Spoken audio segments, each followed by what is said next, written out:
barely buy myself stuff, but, you know. Yeah, when you do, it's It's got your personal touch. Yeah. I like it. All right. Okay. Thank you, Andrew, for joining us. Yeah. Fucking bloopers. Jesus Christ, you're killing me. We love, and we don't judge. That's not actually the trend. Well, that's AYG. AYG trend. Oh, okay. All love, no love. judgment. All No love. judgment. No judgment. But truth telling. yeah, I love that. Like what my face does isn't, we can't control, No. unfortunately. Can't control your face. Yeah, I mean, like when things happen, I do my best. Is it? But Is it close kind people know that, okay, Paula's having a moment here. Is The it? face don't lie. Is it kind of like when Neha goes into interpretive dance mode? I don't think I've seen that. No, me neither. I just made that up. Okay. That's is gonna be a something. hoot. She's a mute laugh. That is something. it's on Yeah, mute. she is a Eyes mute closed. laugh. Yeah. That's when I'm laughing like deep with it. What's going on with that? It's just internal joy. Right. Yeah. Internal joy. All right. From within, let's do it. Let's I like kick it to off. do external joy. Yeah, you do that very well. Yeah. you we do. know when you're happy. And it's beautiful. My cheeks fucking hurt. I have to go home and put ice on them. Let's start off with Okay. a little prayer. Sure. Yeah. Eyes closed. We just take a little moment to think about our intention, because when we do offer ourselves on a platform where we could potentially help a lot of people, want to come from integrity and truth and a place where it serves more than just ourselves. And with that, we ask our ancestors to be the wisdom keepers, our guides, our protectors, and the people who we speak through as well. We speak for them. We help our evolution so the next generation gets to rise. And together we say, Namaste. Namaste. Amazing. You do those really well. So well. Like last year or was it this year that we actually met? Attachment theory. Yeah, we actually met. And it wasn't until the weekend that I realized Neha's special power. And her special power is to take you to places mentally.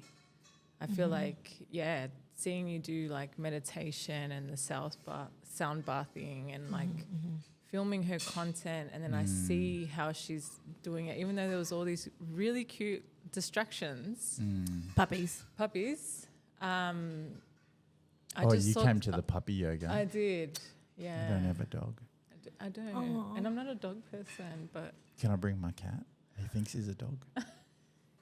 Maybe. There's Probably a not. lot of competition, Probably not. but yeah. not even my dog's allowed. But that was the first time I literally saw her in her power, in that kind of strand of wellness. Because I've been to her other ones, and I think that's where the love for AYG came, and just everything that you're trying to do. But I'd love to know, like, from the beginning of like, who was Neha before AYG? What kind of person? Before the interpretive dance girl. Yes. Which we will meet get one into. day. Yeah. Yeah, for sure. Apparently Andrew knows her and we don't. So Yeah. Well, I'm just guessing. no, good guess. I do ecstatic dance. I do. And quiet laughing. And quiet laughing. So for me, the journey is one. I mean, obviously, there's so many chapters in people's stories, and it's almost like which chapter, because I feel like I'm not even at halfway mark, but yet there's been so much of an experience in my life. When I grew up, it was a very volatile environment, and it was an environment which I could see like mental health at its peak and catastrophic levels. Like my dad still is. I think he battles with alcohol abuse. My mother was that timid Indian wife that, arranged, married into the family, told what to do, suppressed. And I grew up seeing how her anchoring in faith while he was so volatile, kept everyone steady. Like, I just saw her every single day, no matter what happened the night before, no matter what happened as an experience, which sometimes horrifying, sometimes bewildering. You just don't know how a human can do that to a human. I would see her no matter what. Every single morning she would get up at 5 a.m. every single morning, because in my culture we call that holy time. It's pronounced Amrit Vela, which is the holy time. There is a frequency on earth in the morning times, in the morning periods, where we basically have an opportunity without that frequency of everyone in their hustle and bustle and movement, where it's just still and it's just peaceful and you can connect to the divine. You can connect to the divine at any time, but that time is holy.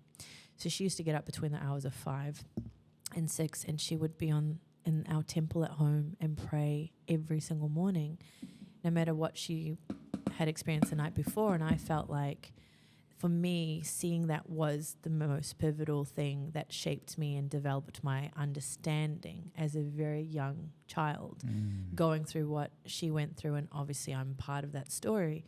And for me, I learned that there is a superpower there. And because I saw it and I could feel it in her, and she would get up after that, still battered and bruised, and she'd cook us food and she'd make us lunch for school. And to describe what she looked like, it's still so vivid, but I don't want to say it because it's quite descriptive. Difficult. Yeah. So that's what I was raised within, that environment. And learning from that, as I grew older, all I knew was I'm a problem solver. So if you're the eldest, there's kind of like a hierarchy of responsibilities. And, I think being the eldest in my family, I'm one of 2. I always knew how to solve problems. I knew how to quickly fix things. I knew how to react and recover and solve, because when you have an alcoholic father and life is really, really difficult, you're always looking at how to safeguard everything. So even from the moment Dad would walk in the door, just by looking at him, I knew what I needed to do, how I needed to calm him down, what I needed to. So I'm always been a bit of a manager. It was like instilled in me to look at things, observe, be. Sorry, Nay. How old would you say that you remember, like, seeing your mum that way, and like already understanding that the minute your dad would walk in, that you had to kind of react in this way, or had to use your superpower and stuff? Like, how old do you reckon? Do you remember? I mean, I was definitely 7 from that memory. I moved when I was about 5 from India with my mum. And the memory started really from 6, 7. 7 is when I vividly started really taking, like, my mum into could understand what was going on. Yeah, into my protection. Sorry. I'm about to get. I got so much. That's from the tissue. It is so hot. It's 35 on the degrees. Day we decide to. It's the AYG. And it's an AYG sweat. Like, Yeah. you can buy the sweat in bottles, guys. It is lucrative. It is like holy water in here. It is holy water. It's from this flood. It's from the goodness. Sorry, the goodness. Oh my God, this is going to be a real problem for me. We're going to go to realms of I swear. awkwardness. It's because, like, we just jump. Like, now I feel so like I want to live. Yeah, there is something on your lip. No, there's not. No, it's gone. Okay. No. Well, it's good that I have good friends, that Yeah. I hate those people that, like, you have snot and no one tells you, or Yes. your zip's open and they don't freaking tell you. Like, Or like you know it. You know or like it. a spinach on your teeth. Yeah, like that. It depends on how close. Like, No, but you do want to tell people, but good looking out. yeah. So I'm grateful. Thank you, guys. You're Yeah, welcome. sorry. You're welcome. So that's what the shaping of me, the base is. And I think when I grew up, all I wanted to do was protect my mum, protect everything that I could to keep us safe. And that's, I guess, what I do now for a living. I'm like, I want to make sure everyone feels safe.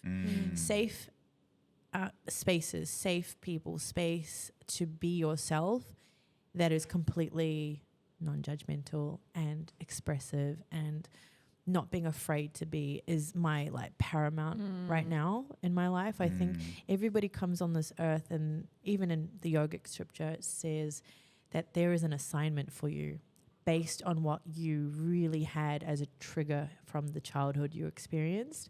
And because of that trigger or the forced learning in a way, whether it was an unsafe environment or moving all the time or bullying, these things instill like a shift in you. And when you see there's a problem, you're there to see the problem from that lens, experience it, and then grow up to solve that problem.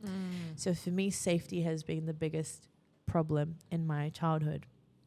And that's why I love being safe in safe spaces. I didn't really see them when I became an adult, even going to university. So I studied environmental science, graduated, early on, or 20, and then 21 hit the road and started my science career. Did you love what you studied? I did. Like you were I passionate. loved it. Yeah, that's great. Because growing up in New Zealand, which is where I was majority of my life, I loved the exquisite beauty of nature. And I was very fortunate to live by beaches and coastlines and bushland, and it's so rugged, New Zealand. Grounding as well. So grounding. And so all I remember as a kid was playing a lot. I used to play a lot, and I used to be out in nature all day until I had to come home. That's where the interpretive dance came in. Oh, makes sense. I don't know where he's going with this, but yeah. You know what's going to happen? He's going to have a dance off, and you're just going to be dancing by yourself. No, I won't be. Yeah. Everyone will be dancing with me. Like He's they so always confident. do. He's so confident. But That's why you just interrupt. We're trying to get deep. Sorry. I'm only here for comedic relief. You are. He's like, and I've kind of switched off now. We're going to get you a wig, I reckon. A wig? Yeah. I've got a To do pink the wig at hair. home. Yeah. I should go get some Next time. extensions. next time for Next sure. one. Sorry. So where to from there? Science happened. 13-year degree. 13 years in science, having that unfold. Thought that I had made it because I was managing a big mine site, actually 3 at one time. You did make it. I did make it. Yeah, I you really reached that like pinnacle status of environmental scientist. Yeah, and I remember But where walking. do you go from there though? But I remember walking into those doors and realizing that anything, there was a vision board I had at the age of 19, 20. And I don't know how this came about. I can't remember, but I always had this affiliation of manifesting and praying, and I always had this association in my life. So that vision board, I actually went to this university. They do a call out for what do you want to be, and you can come and visit some career opportunities and see the people and the places. So I remember getting a card from a company, and it was a mining company. And I took that card at the age of 19 before I completed my career, my varsity career. And I basically pinned it on the vision board. And they actually ended up working for me in my role because I employed them. I think that needs a sound effect. Do you have one?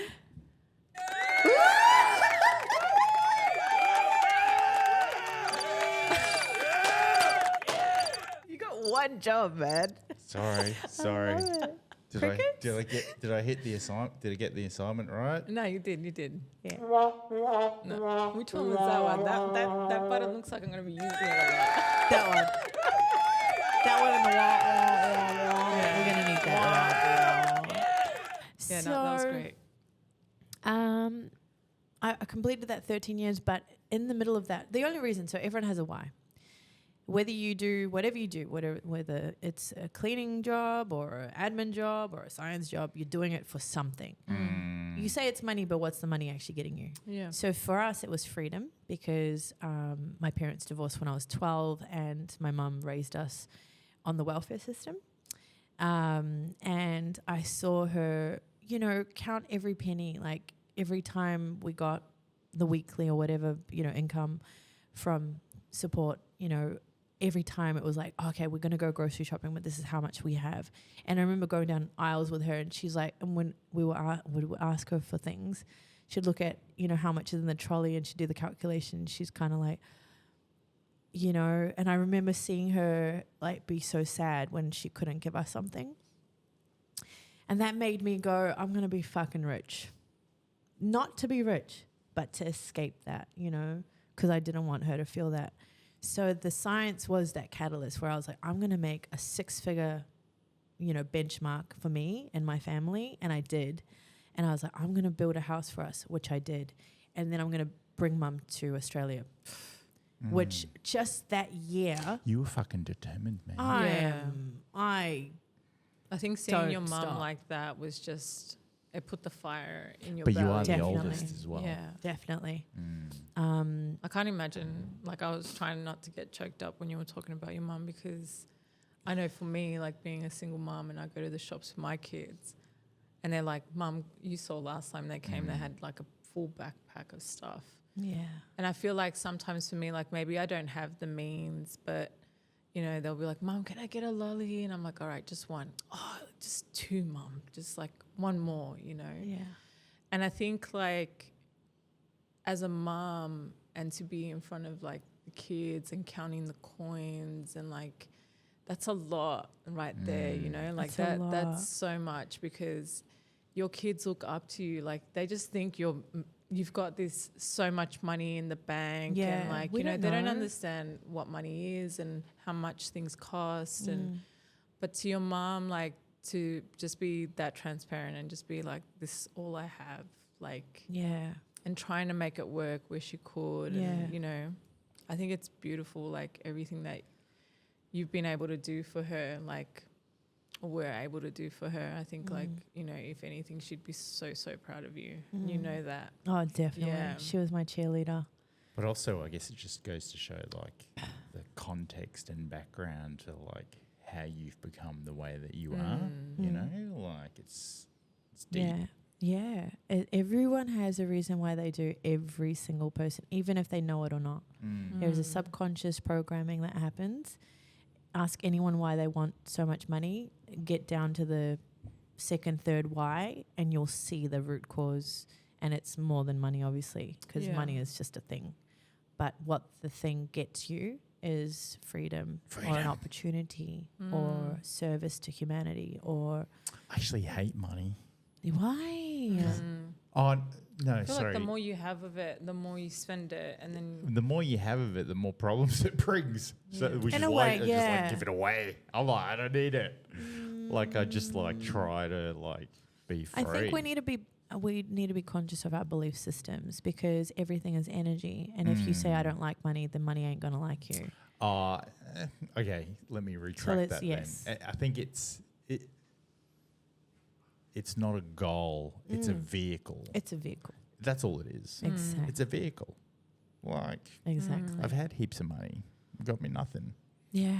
Like it just magnified the problems. Absolutely. So then now it's like, well, if it focus on not having the problems and the money comes, then that'll magnify not having more problems. You know, like that's what it's all I think about. that's why the balance of having the self-love and self-worth and doing all that partnered with money, like you'll spend it properly, you'll spend it wisely, you'll understand, okay, it's money and I might have a lot of it, but like how can I do it in the best way or use it the best way, you know what I mean? Just buy more camera gear. Yeah, I know. There's so many moments where I'm like, the minute I get so much money, I'm like, okay, what I'm do gonna I do need? this. Like, I'm gonna get a tattoo that's gonna cost me like $2,000, and like it's just things that you know, like you wouldn't that you wouldn't have money for.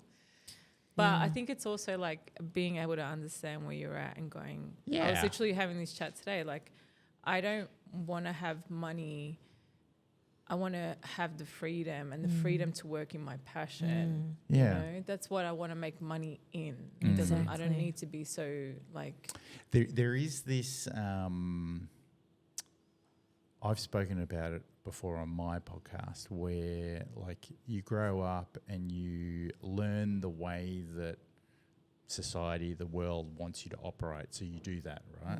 And then you have these like goals or milestones, and you go, okay, well, what next, right? Like when you're young, you try to gain the experience and gain the knowledge, and then you gain the status, and then it's like, okay, well, what next? But then for me, it was kind of like, okay, well, I had the status, I had the job role, but like I wasn't happy. So it's like, well, what next? Like what makes me happy?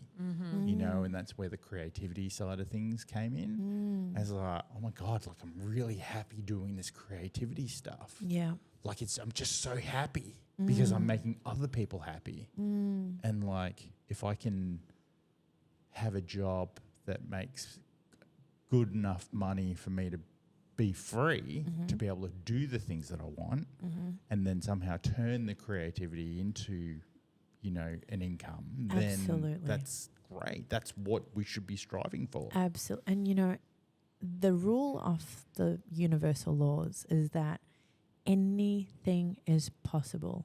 Yeah. Anything. Just two conditions. It can't take from somebody and it can't harm. But you can ask the universe for anything because you are the vessel that the universe functions from. So you have everything that the universe has, and the universe is so abundant. And I also realized that there is this understanding, again, spiritual kind of teachings go, no matter what you gain, the most shiniest thing in the whole wide world, the fraction of time that will keep you happy is fleeting. It's just a moment or maybe a couple of minutes, a couple of days, months, you know. But there's a timeline for that external. But there is then, after you do that a number of times, enough times, hopefully you get it, that things will not make you happy, no matter what. So then the next chapter of, say, my life began was, I've got all these things, got all these beautiful shiny objects. I've got the car, I've got the house, got the money in the bank.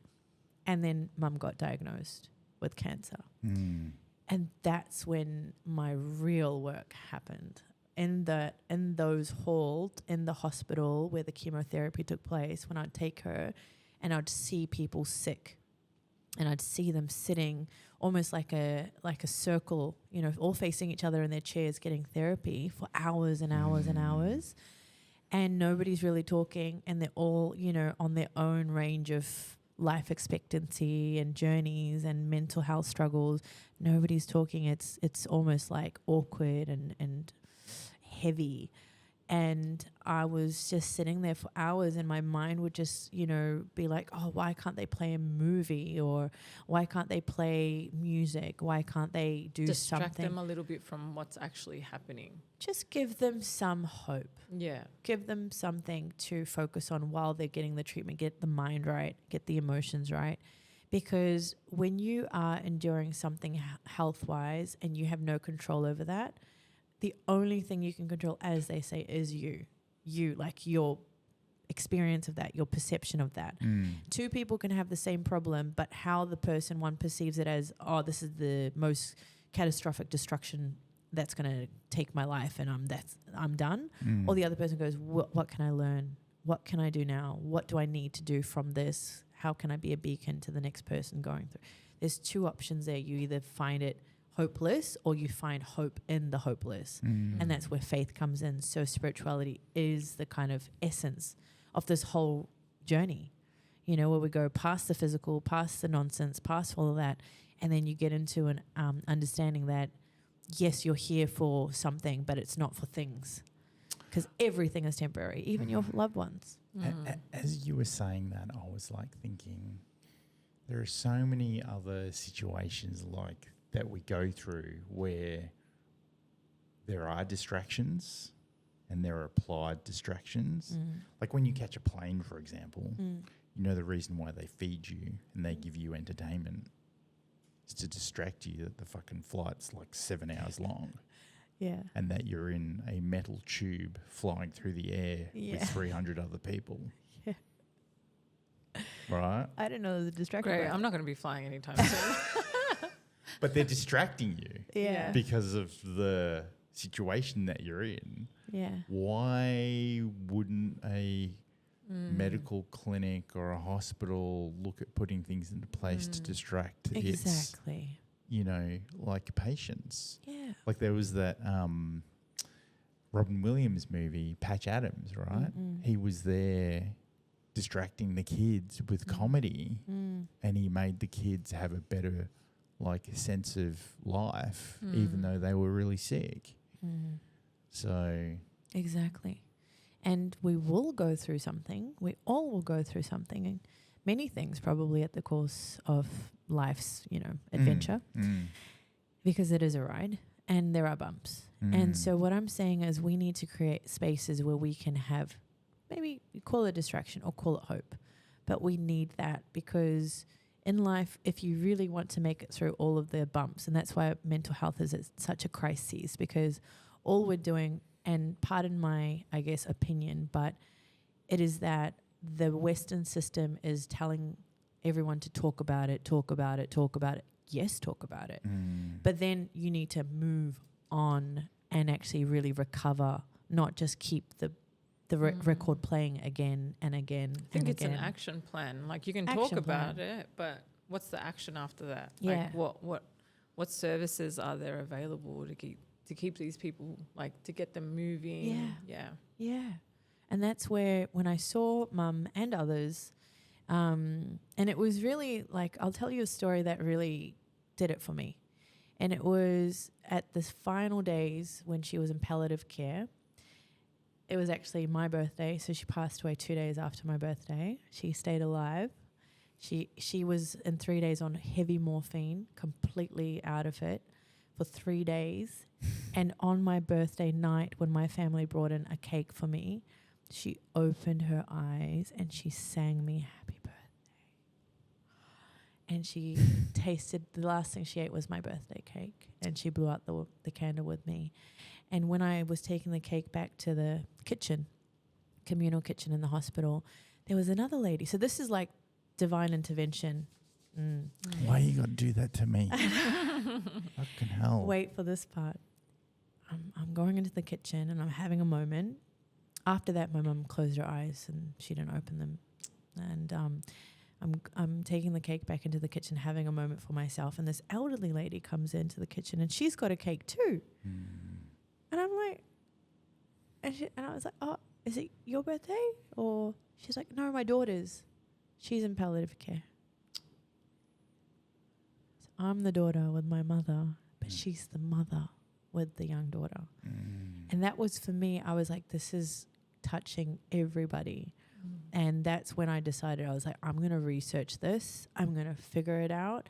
The science brain in me is like, I'm going to figure out how disease happens. I'm going to figure out why it happened to my mum. Why did it happen to this young lady? Why is this mum grieving, for her young daughter? No mother, no dad, no parent wants to have their child pass before them. And they shouldn't have to. So that's when I really declared, I was like, I'm going to go down the route of finding this out, what happened. And 2 days later, my mum passed away. And another beautiful omen is when she did pass away, my mum always just wears really comfy clothes all the time, never really dresses up. I like your mum. I like her too. Vibe. Yeah, she's always in trackies and stuff. Shout out to mum. Shout out to mama. And I went in our culture, we cremate in the 24-hour cycle to let the spirit be free. So we had the cremation already lined up that day. So we're going to the funeral house, and I was asked to go home and get clothes. So I had to wash the body and dress her for the cremation. So I walked into her closet and I open it, and all her good stuff is always just in the highest corner of the closet, never touched, always put neatly and folded and wrapped. And there's just this beautiful emerald green suit. Suit means the Punjabi suit, the long top and the pants. And it was sitting there, and it was ordained with these little embellishment kind of, prints and things. And it just was this beautiful, almost like a party suit, like a dress up kind of suit. I'm like, this is the one. It's as though she wanted that. It was right there with all her track pants, not in the right place. And I didn't put it there. My sister didn't put it there. And I'm like, that's the one. And actually, when I fit it on her, it was the perfect fit because she also had lost a lot of weight and, you know, her body size was completely different and it was the perfect fit. And she actually looked like a bride. Yeah. And that's what changed the course of my life. I'm like, I'm never going to have another person pass away. When I did my assessment of the whole thing and I really went down the rabbit hole and I did the science and I did the study, get this, 95%. It's on the World Health Organization stats right now. 95% of all human disease is environmental. Only 5% is hereditary. So 95% of why we die prematurely or have chronic illness in our societies is preventable because it's from the environment. To change the environment, bruh. Bro, we just need to burn the environment. Get rid of No! it. Get rid of the environment. We just need to detox it. Gone. Detox it. We need good environments. We need stable environments. We need healthy environments. And that's where the idea of AYG happened. I was like, I need to create an environment where you walk in and unlike temples, which are beautiful holy grounds, and I feel a lot of healing and soothing for myself. But what if you're not religious? Or what if like you have some hesitation, resistance? Yeah.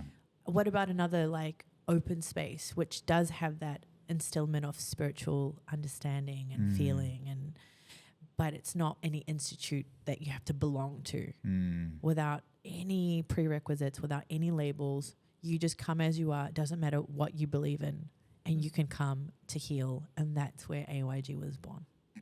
That's an amazing story. I need to pee. Go on. Shut. There's always Can one. you pause that? What do you mean? Oh, that's okay. Yeah, Go he pee. just Go goes. pee. Then you just Come We'll on just back. cut it. yeah. Go for your Yeah. life. Unless you want to take the mic in there. So, no, I won't do that. Thank you very, very much. Thank you very much. Thank you very much. Yeah. Welcome Andrew. to... I've never heard this song, actually. I don't know what's going on.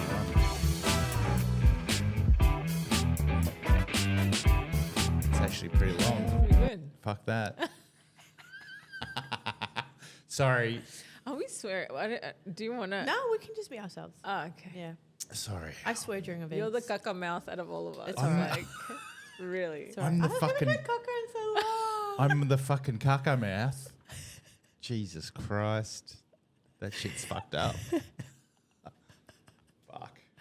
So we're going to interview you. That is... next. Look. I... Caca mouth is getting interviewed. Where did the caca mouth come from?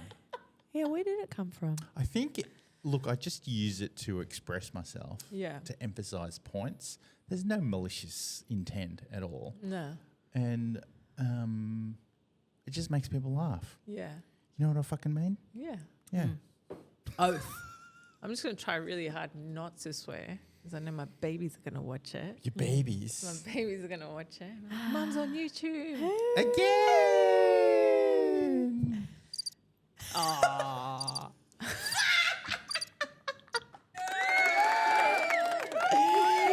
You know what's really funny is if I forget to put the sound file in the video editing software, the There's none video of us. is just be us like laughing At nothing. at nothing. That's even more funny. I, For the audience. I accidentally did that to my podcast when I had like 3 of my mates on, and one of my mates, he listened to it on Spotify and he goes, "Hey dude, what's going on at like the 1 hour and 3 minute mark and 40 seconds?" And I'm like, "I don't know what." He goes, "There's supposed to be sound there, but we just like laugh We're just for like cracking 15 up." minutes." And you're like pressing buttons, and I swear, it's all is a go. All is a go. it's just funny. It's just man. funny.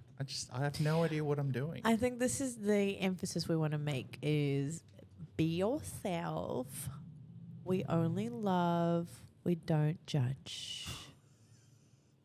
Caca mouth. Caca mouth. Maybe I need that on a t-shirt. You are going to have so many T-shirts. I know. So many. Like, I don't write notes is one. Fuck. But we love. We love and we don't judge. I write notes. So today wouldn't have happened, guys, if one of us hadn't been wearing our director's hat today and reminded our cameraman to bring his cameras. Yeah. Well, Well, So- actually, she did forget to tell me that. But that's what I'm saying. Like, I don't write we had a notes. meeting. We had the a whole meeting meeting. outlined this. But The we meeting love. minutes But we didn't- love. The meeting And we minutes did don't not judge. come We'll out. never judge you. We won't judge you. We will just tell you how it is. All right. So I fucking forgot, all right? But like we improvised. So We did. Like it's we gonna out here. happen. We Nah. out here. Just don't worry about it. And we roll with it. And that's what makes us a great team. Yay!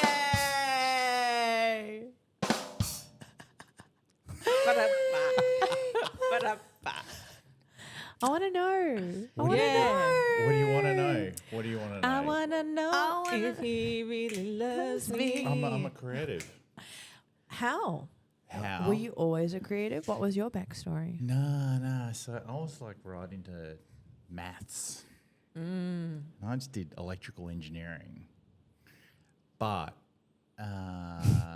Wow. I'm just laughing because you two have like the most smartest background story, and I don't have one. You don't need. But I'm a creative. But- But I don't have one. But like you're you a guys. graphic designer and all these other Yeah, cool Yeah, stuff. but graphic it's still designer. arty. It's not very like mathematical and But that's, technical. That's as much. but that's okay. where our superpowers come Yeah. in. yeah. Yeah, Like but you deal with people I want to be really like well. I was a lawyer or I was a Why You're you a wanna be mother. lawyer? mathematician You're a mother. and yeah, but I'm a creative now. That's right. You like don't want that's to be a something- mathematician. No. No, I that's- hated maths. Year 9, I was out. The minute I could get out, I was fucking love out. maths. Yeah. I was See? like right into maths. I was See, like, this is that's the only thing that crazy. makes sense to me. Yeah. Wow. And why? Why did you like maths? Because my home life wasn't really that conventional, Mm-hmm. and parents were pretty absent from the age of. Well, my dad was absent from the age of 8, and then my mum was pretty absent from the age of 12, 13, and that's when we moved to Perth. And so my sister, so she's 3 years older, and she was supposed to be in year 12 when we moved to Perth, but because of the WA schooling system, they were like, "Oh, we can't put you in year 12 because you didn't do year 11, and we can't put you in year 11 because you didn't do year 10, so you got to do year 10." Oh, So she got pushed back like 2 years. I can imagine at her age how much that would have hurt. Oh, yeah. What do you And mean? I got to age. do it again? Like, Yeah. that's the worst thing. That's the worst thing at But that like age. she had a driver's license in year 10. Ah, okay. And like, because parents were pretty absent, freedom. she had like these house parties that even today people are still talking about. So, I'm like, bro. so was she like the typical older sibling, and then your younger status? Were you the rebel? in a No, I way? wasn't a rebel. No, because I was timid. Oh, Yeah, I was like complete opposite to how I am today. yeah, But like I was always like, she's very academic. yeah. Like into literature, and she's a school teacher. Wow. And focused in on Indonesian and teaching Indonesian. What's your sister's name again? Fiona, Yeah, shout out Fiona. Shout out. bitch. No. Wow. Just you need to close it, Wow. man. Nah, bitch, I need because the bow, bow, bow. No, be- that's like when you go to the toilet, you know? You're like, what you the reckon? fuck? When I you don't go know, to the I've toilet? heard it. I've heard it somewhere. It's like, I think in the cartoon. yeah. Yeah. Nah, like she's such a bitch because I just like looked up to her so much, Yeah. and like I was in her shadows all of the time. Yeah. And you know, it just got annoying. But I like just hung out with her friends and her and all that.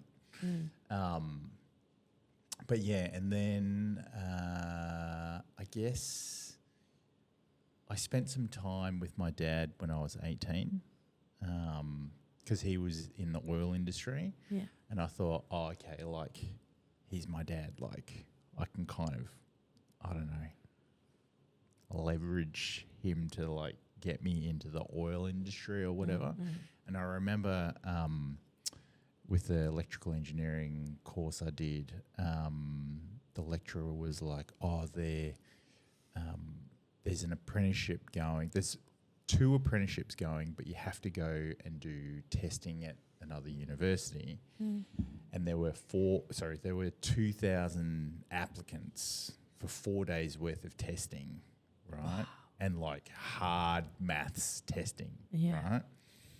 I got down to the last 8. Wow. Damn. Yeah. So once you get down to the last 8, the next part of the process was a interview with 5 board members. Yeah.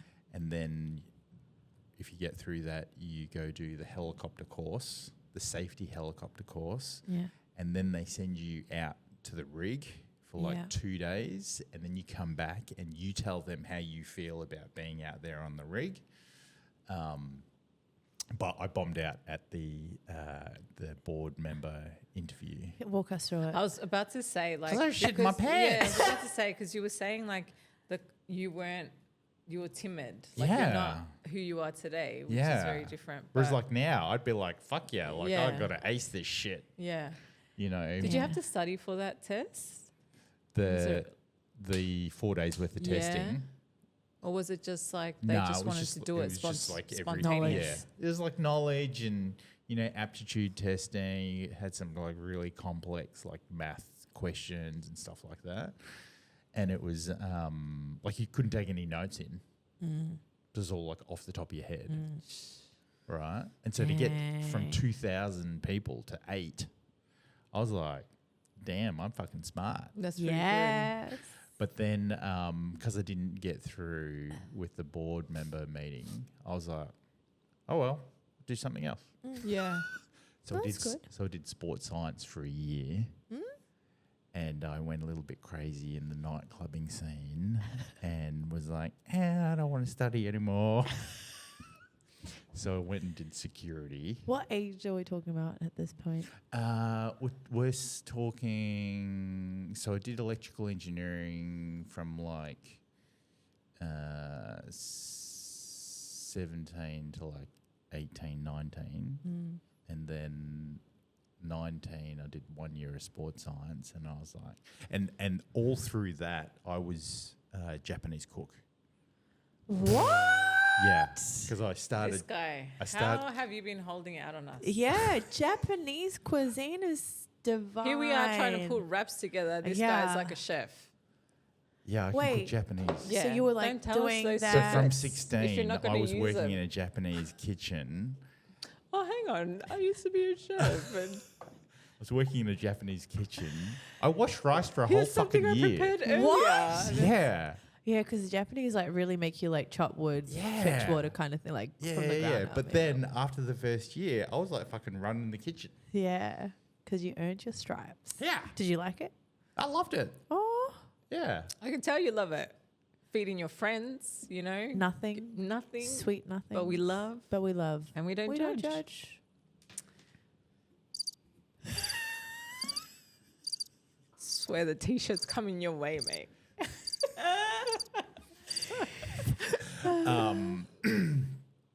But yeah, so when I decided to not do sports science, I like quit the Japanese and I did security. Look, there was a relationship in there that like really was a turning point because it was devastating. There's always one. Yeah. Early on. And then That pushed you not to do that anymore? to do what? To do like chef or? Oh, no. That was like, it had nothing to do with that. Oh, yeah. Yeah.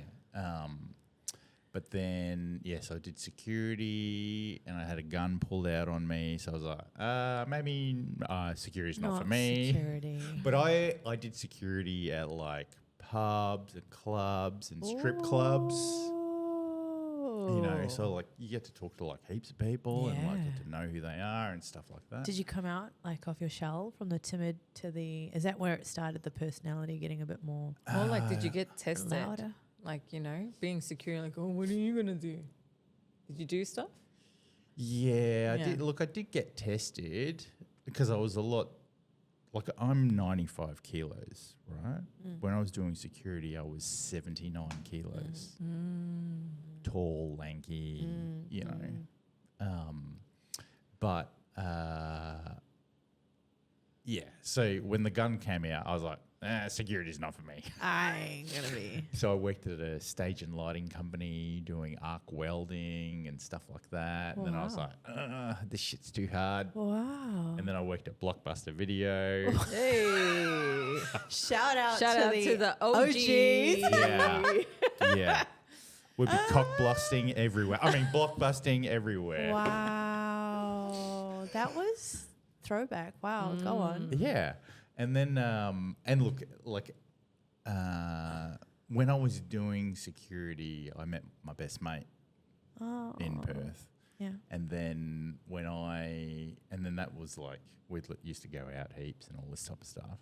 And then he moved back here to Melbourne and he worked at Blockbuster. So when I worked at Blockbuster, he worked at Blockbuster. So Friday nights, we're like on the phone, like, how's it going, man? And I'm like thinking the company's paying for these phone calls. That's completely fine. Maybe that's why Blockbuster's not around anymore. Maybe. I don't know, because we racked up But the phone that's bill. okay. The secrets are coming out. We love and we don't judge. judge. Yeah. Doesn't and work when you say it. what do you mean? Doesn't work. It's only He's trying. Yeah. We love but we don't fucking judge. Oh. We interpretive We're going to have dance. to beep. We're gonna. Maybe not. That was your interpretive dance, wasn't it? Mate, no. He wants to be There's the a- interpretive There's dance. a table in teacher. the way. I need more space. I feel like he wants to. Fuck. So then, how this amazing photography Journey. life that you've created with such a And established and podcasting. and as well. podcast. Yeah. Podcast was in the last year, right? So you just Podcast had is the in 1 year last year, anniversary. Yeah. Ooh, shout out! So Unbuttoned. So when I came here, because my mate was like, "You need to get over here. The girls are better here than Perth." So I was like, "Okay, fine." Came over on the train. Are the girls better here than Perth? Look, there. At the time when you just moved. We love and we don't judge. Wow! Now he's got it. That deserves.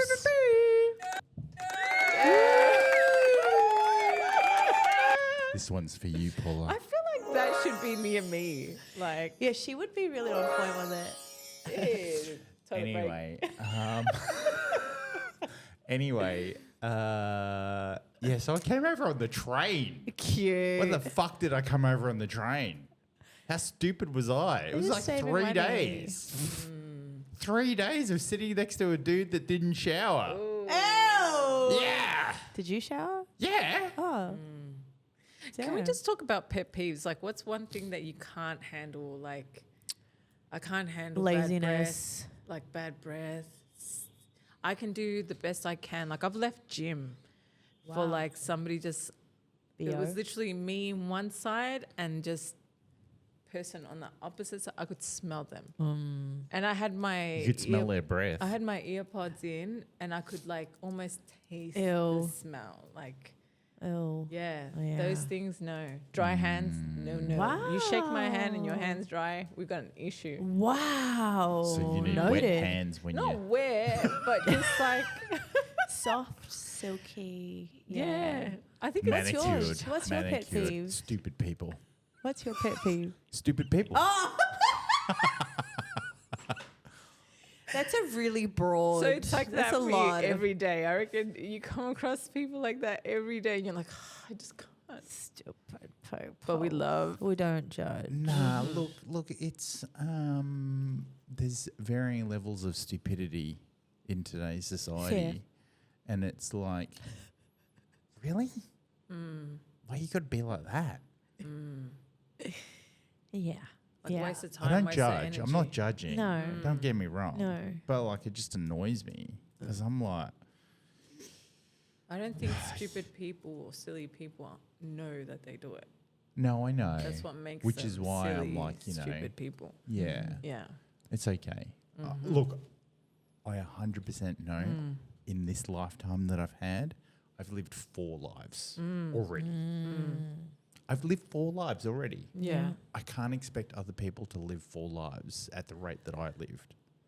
Because it's like, Yeah. Yeah. you know, I Yeah. was born overseas, third culture kid, grew up with an abundance of money and, you know, travel internationally to like lots of different countries and all this type of stuff. And then thrown into WA and having racism and all this thrown in my face. Wow. Like I used to walk home from high school every single day, a chocolate milk carton out of a moving car would hit my head. What? Yeah, one of my best mates, who I thought was my best mate, threw a brick in the front window. My parents weren't around. My aunt had to take me to court to get a restraining order. What? Yeah. For racism. Yeah. I guess because Andrew looked different as well, like Yeah. from our previous podcast together on the Unbuttoned Shout Out podcast. I feel like that was I was thinking it, but we don't don't judge. judge. Clearly, this is your equipment. How have you not sat down and had a go with the buttons? Bro, I don't read the instructions. He doesn't take notes, remember? Oh yeah. I love the equipment and I don't judge it. But yeah, he was saying Wow. like he was this super tall guy, Like, but had Yeah. an Asian appearance, Really? Yeah. and was like, he looked different. Yeah. So, anyway, the point is, I can't expect other people to understand like what I've gone through. So that's why I'm like, you know what? That's just a pet peeve. I'm not saying that like everybody's stupid, but like common sense ain't common, you know? Yeah. word. Amen. So where did it go from the journey to Melbourne? How did the next chapter unfold? Banking and finance What? for 12 years. I'm telling you, my life story Sorry. is not this interesting. What's your star sign? Sagittarius. He's a Oh, Saggy. Okay. Yeah, Interesting. Banking and finance for 12 years. That's Wow. horrific. But you get the numbers. That's the love of like the I love the numbers. numbers, True. and I was Yeah. like anal retentive about structure, and blah blah. Like, gotta do this, and da da da. It's like status, and da da da. Like, I'm fixing problems, and then I Yeah. got into a role. Yeah. My last role was fixing problems, Yeah. and I was doing.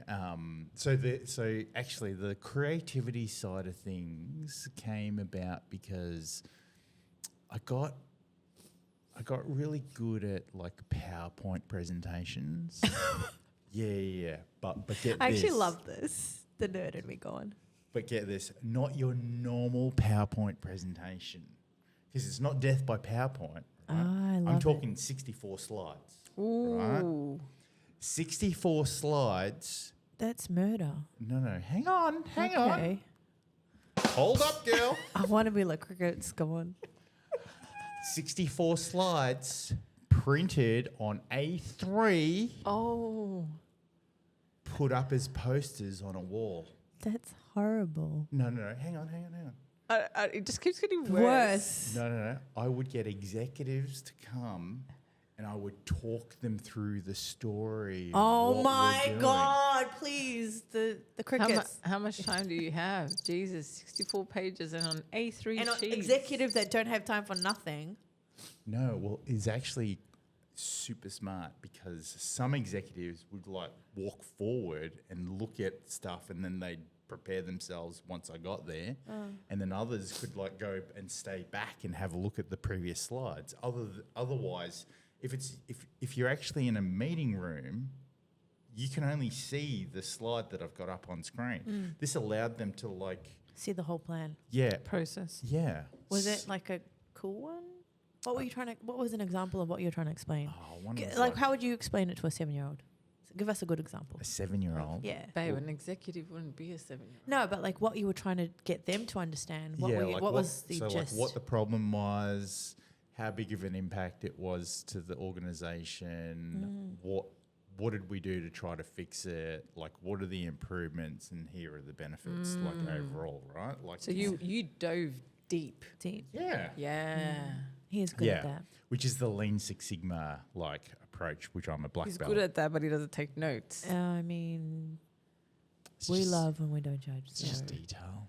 Yeah. I mean, attention to detail, you mean? attention to detail, man. That's my T-shirt. Yes. Yeah. Yes. Oh, yes. We all bring our superpowers Where to were the the table. Where were the fucking minutes? What do you mean minutes? You wrote them. What minutes? You didn't He type wanted them it out. to I didn't. distribute it. Was I going to distribute it? I don't think I did. I don't think I said that. No, she didn't, but he Yeah. assumed. No, she didn't. Love how Neha just knows. I looked at it, I was like, did I? She's like, no, you didn't. I feel happy that.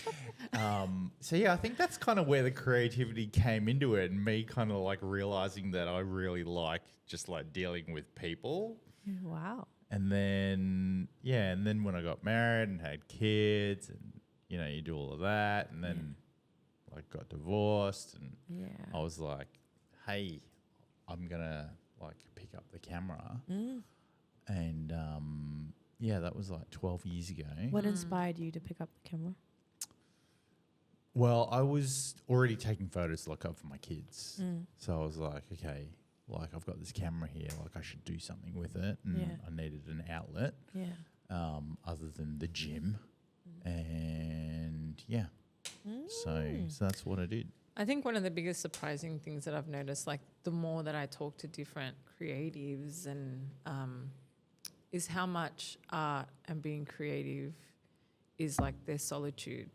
So many things that they've gravitated towards, like during a hard time. Like I know with one of my mates, like when he's feeling heavy and sad and stuff, like he writes songs, or he just writes and then turns them into songs. And I think it's the same thing for like you probably feeling like, having a moment here, everything's kind of changing and everything, but like I want to fill up some time or fill up this space. And that was your photography, Yeah. But I didn't I'd taken photos of my kids, but then I was like, okay, I want to try to like understand what type of photography I want to do. And my mate Paul, who still today runs QuizMe, the QuizMe company, that's like pub quiz like style stuff. He said to me, why don't you come down? I've got a corporate event for Schnitz. It was a Christmas thing in July, and then they want some photos. So I was like, okay, cool, I'll go down. I was like, corporate event's not for me. Yeah. Like, I mean, throw me in the deep end. Yeah. I didn't know what I was doing. Yeah. I'm like, It's a mix of everything for sure. You got to Yeah. interact. You gotta You got to get interact, the good yeah. shots. You're on show for sure. So then I tried like lots of different styles of photography, like real estate. I still have a car portfolio. I even did jewelry. And then I did like other people's family portraits. I'm like, fuck that. I ain't fucking dealing with other people's kids. It's too much work. Like, it's hard work. It's hard work. Like, A it's lot hard of work money. talking to Honestly, adults, love- let alone keeping kids concentrated, Yeah. And then I found like model photography in like fashion and fitness. I was like, okay, like the whole project management. I had like a regular hair and makeup person. I was like, you get to deal with all the technology and like all the lighting. I was like bringing like An army. lights, like massive Did lights. you bring cameras though?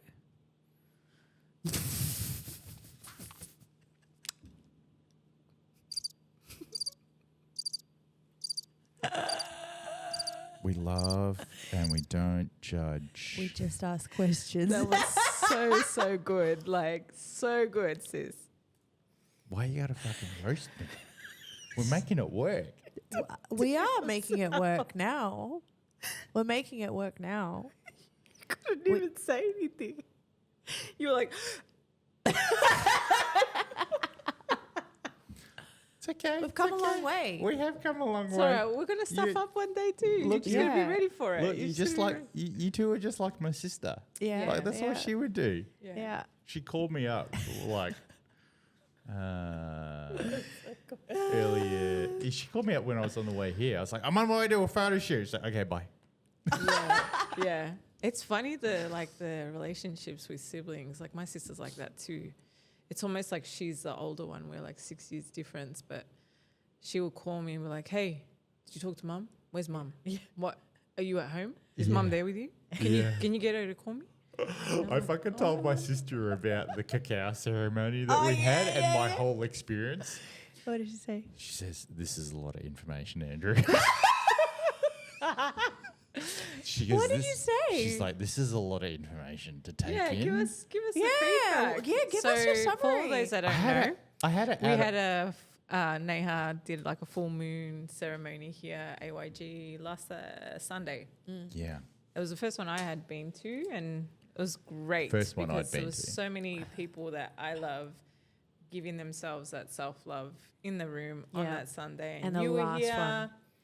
Our The last full Felix moon. was here, which was great. So many other people that have had events here as well. It was an experience, right? Yeah. I had an out-of-body experience. Did you really? Yeah. Through meditation? Talk to me. or This is what I live for. Did that person bring the cameras?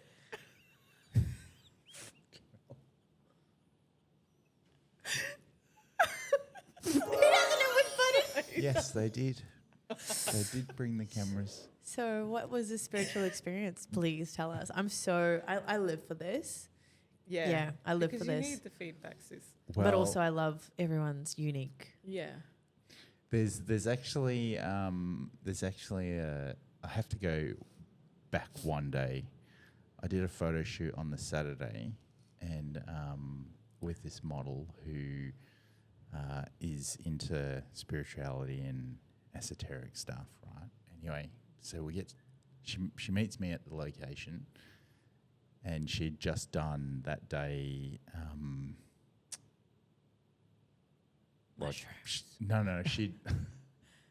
She'd done something like she'd done like a women like women's circle. yeah she did Women's that. circle. Anyway, so she's like, Look at you going straight onto the stuff. she's like, I've got some cards here. Do you want to like pull a card out? Oh my God, I love her. Before we start. So I'm like, okay, cool. So I pull a fucking card out, and guess what word was on the card? Surrender. Yeah. That's another T-shirt. For him. Felix, please write it down. Yeah. Andrew's on like 3-4 T-shirts. And right then, and then I tell her the story. She's like, "Oh my God, you need to pull out another card. Yeah. You need to pull out another card, and this card is your higher self giving you advice." So I pull another card out, and guess what word is on that fucking card as well? Surrender. Yeah. No. You can. Is the same word in the same deck like twice? No. Which is unheard of, but Did she have a different deck? I'll show you the photos of the cards. Anyway. And they both had that word on it. Yeah. Wow. So then she's like, oh, this is actually like one of your guides telling you, right? And I'm like fully flipping out. So we do the shoot. It's fantastic. yeah. And then I drop her home, and she's like, why don't you come up? We'll do some more cards.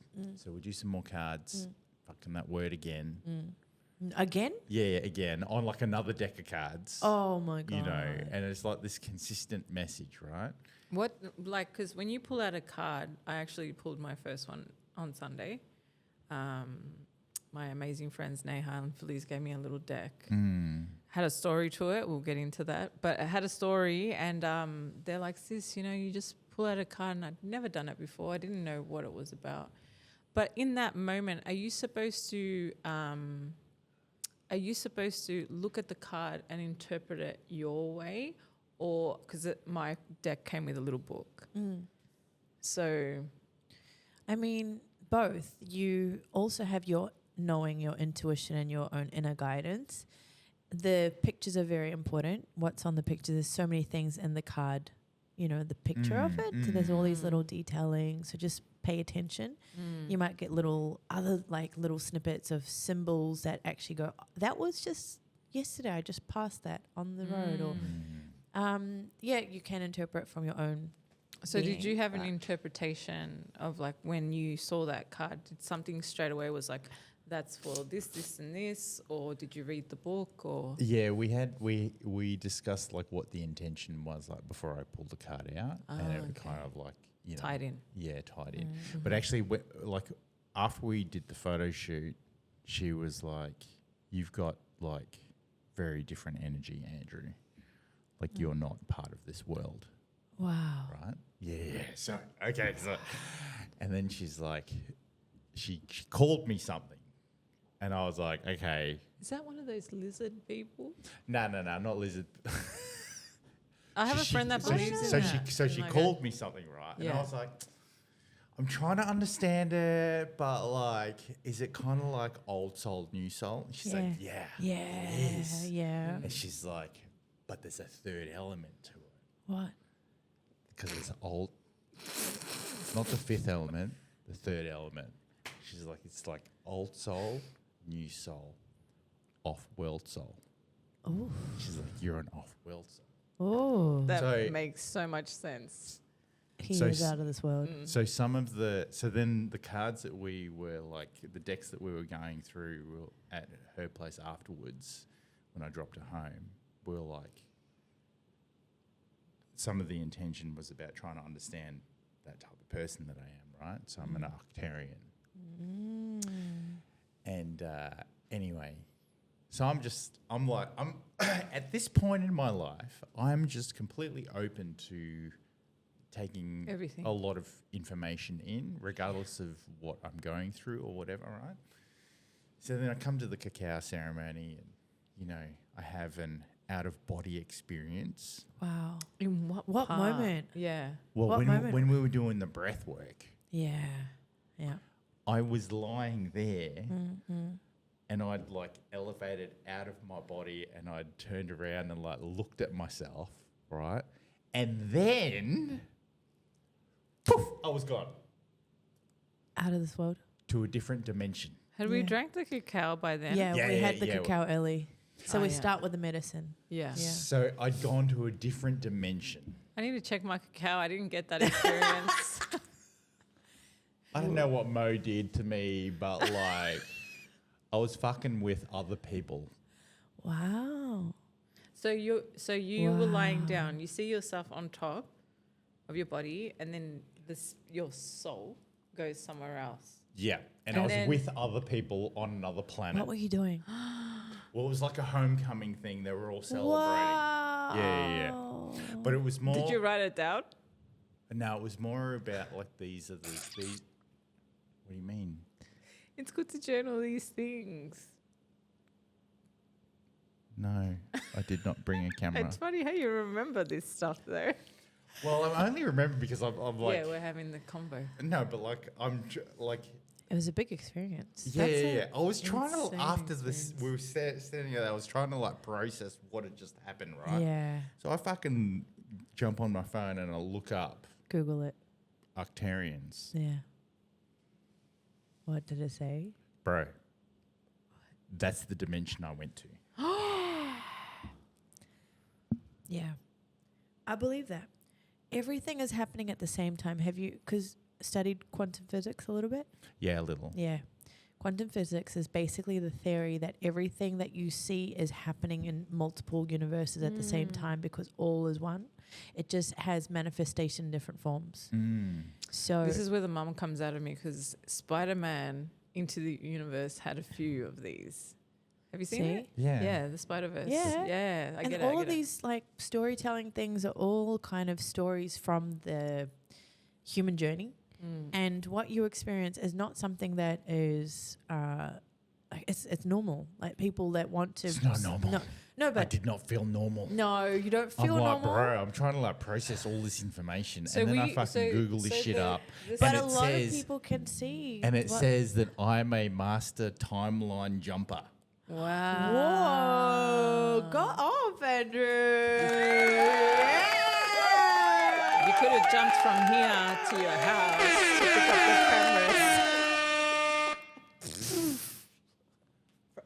Why? She's not going to let that go today. Why you gotta be like that? He's a master quantum jumper.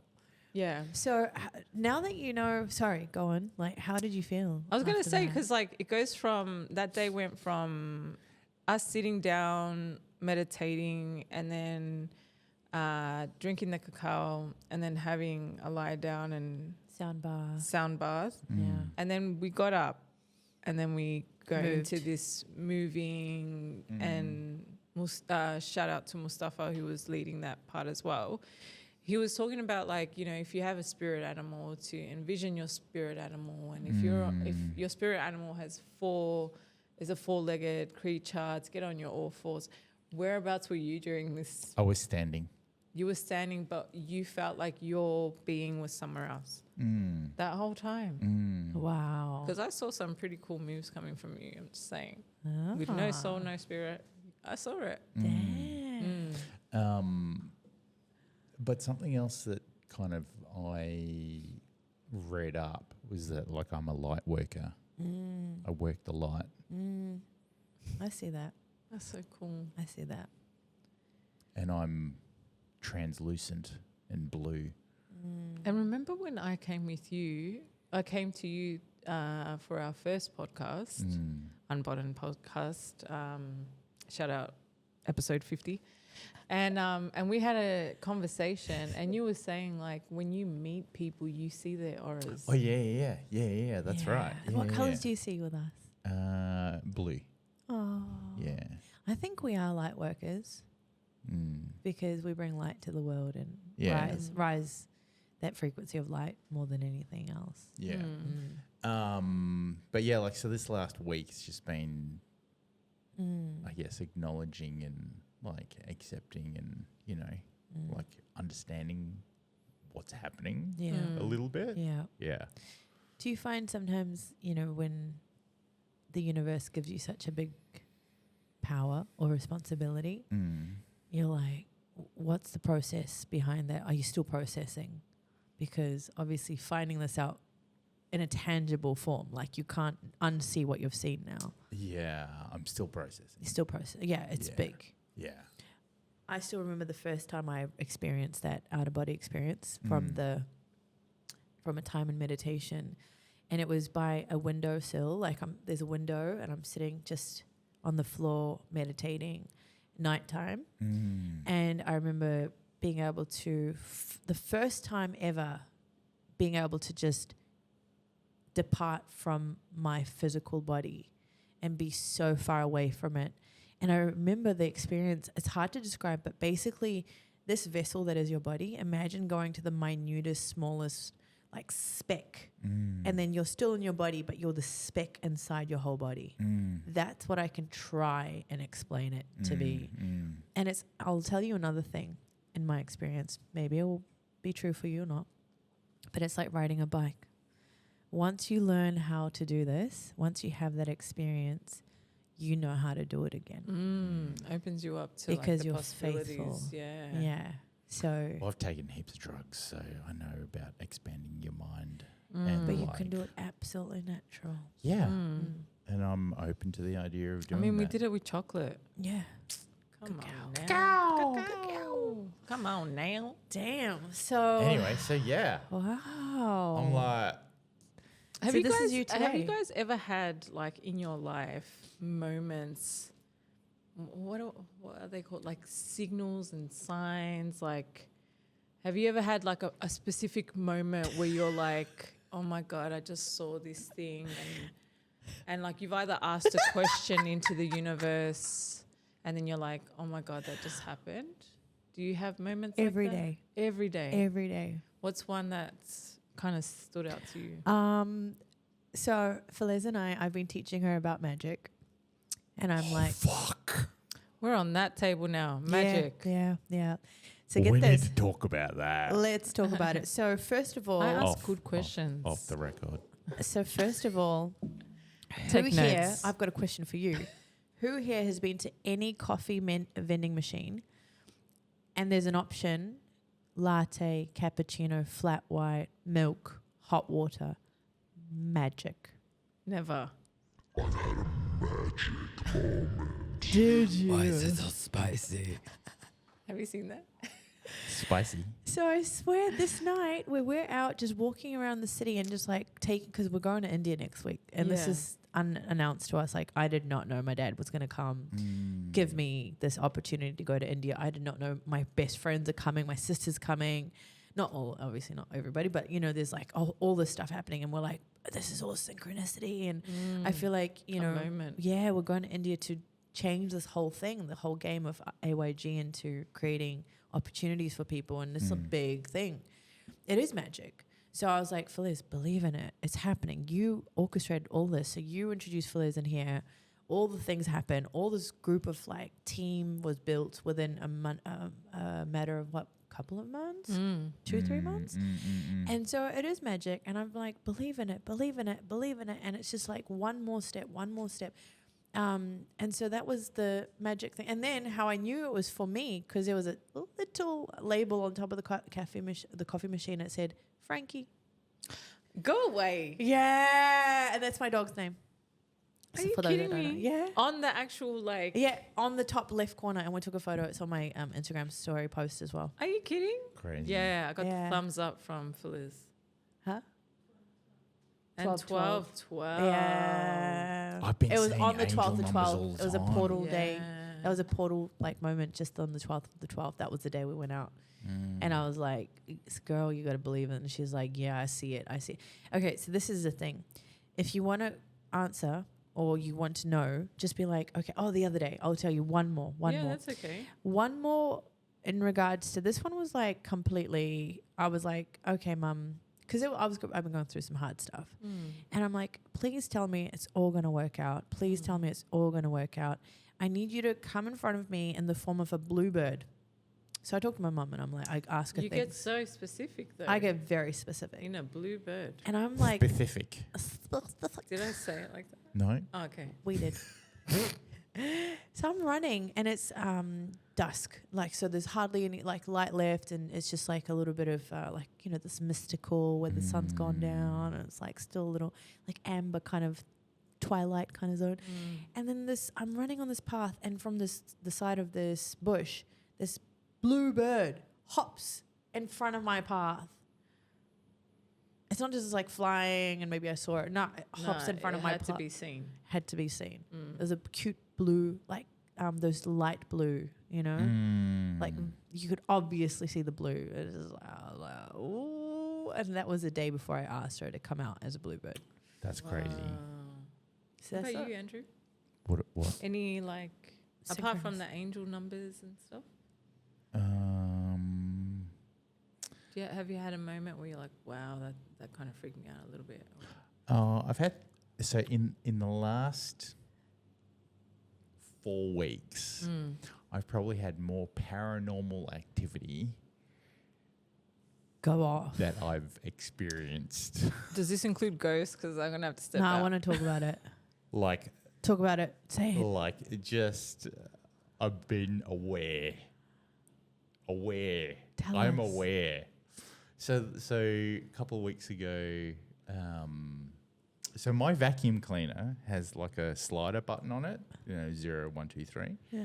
and like obviously 0 is off, Okay. right?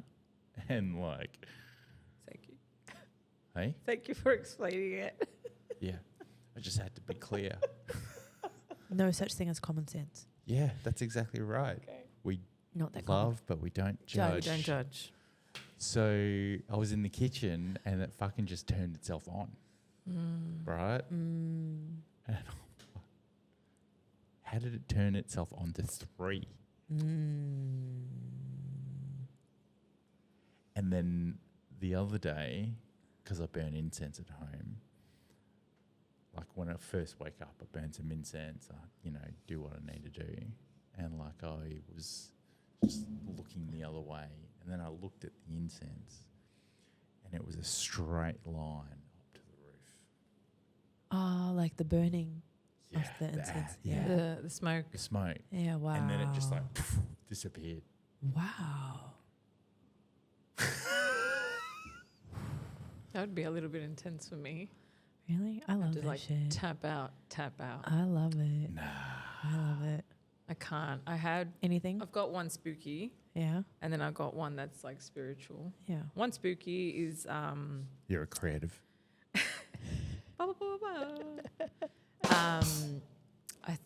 feel like I was like 15, and my parents slept in this bedroom and we slept next door, and me and my sister shared a bunk bed.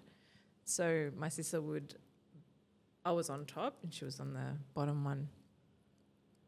And I was sleeping, and I literally remember like the whole bunk bed being shaken. Oh my. Like that, I'm sleeping and I feel it getting shaken, that it kind of wakes me up. And like on the wake up that I sit up, it's pitch black. I just see like a figure in the doorway, and it's my mum. And she looks at me and she's like, "You okay?" And I'm like, "Yeah, I just felt the bed shake." She's like, "Go to bed. It's nothing." Went back to sleep. The following morning, my mum, we're having breakfast, and she's like, "I dreamt of my grandma last night." So my mum's from Chile, and like, yeah, she hadn't been back in so many years, and she dreamt of her grandma. And she's like, when I dreamt of your grandma, I got up and I walked, and you had happened to sit up at the same time. Oh. And then that following day, she actually got a phone call from her brother saying that her grandma had passed away.